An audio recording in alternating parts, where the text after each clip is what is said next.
RG Kar medical college ও হাসপাতালে মহিলা চিকিৎসককে নৃশংসভাবে ধর্ষণ করে খুনের ঘটনায় শিউরে উঠেছে গোটা দেশ। কর্মক্ষেত্রে চিকিৎসকের মতন একজন মানুষের এমন পৈশাচিকভাবে প্রাণ কেড়ে নেওয়ার ঘটনায় দোষীদের কঠোর শাস্তির দাবিতে পথে নামছেন সর্বস্তরের মানুষজন। এই আবহেই বুধবার অভয়ার ন্যায় বিচারের দাবিতে রায়গঞ্জে পথে নামলেন বহু মানুষ। একেবারে অরাজনৈতিকভাবে শহরে অনুষ্ঠিত হলো প্রতিবাদ মিছিল। রায়গঞ্জের কলেজ পাড়ায় বিদ্যাসাগরের মূর্তির পাদদেশ থেকে এই প্রতিবাদ মিছিলটি শুরু হয়। ইনস্টিটিউট প্রাঙ্গণে গিয়ে শেষ হয় মিছিল। এই র্যালিটা হচ্ছে আজ থেকে প্রায় 2 সপ্তাহ আগে 9 আগস্ট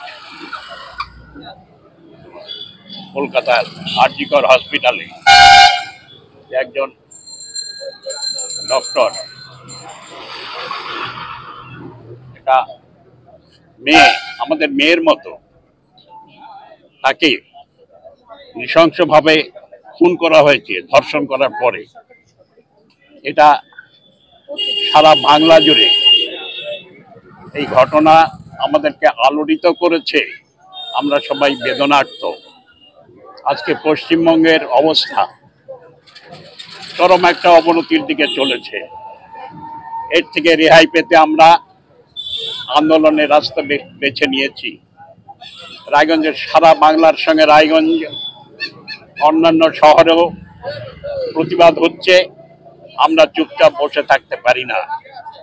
আমার জীবনের শেষ লগ্নে পশ্চিমবঙ্গের এরকম অবস্থা দেখে যাব, এটা ভাবতে আমাকে খুব কষ্ট হচ্ছে। তাই সবাইকে আহ্বান জানানোর জন্য সবাই এগিয়ে আসুন এর থেকে মুক্তির জন্য।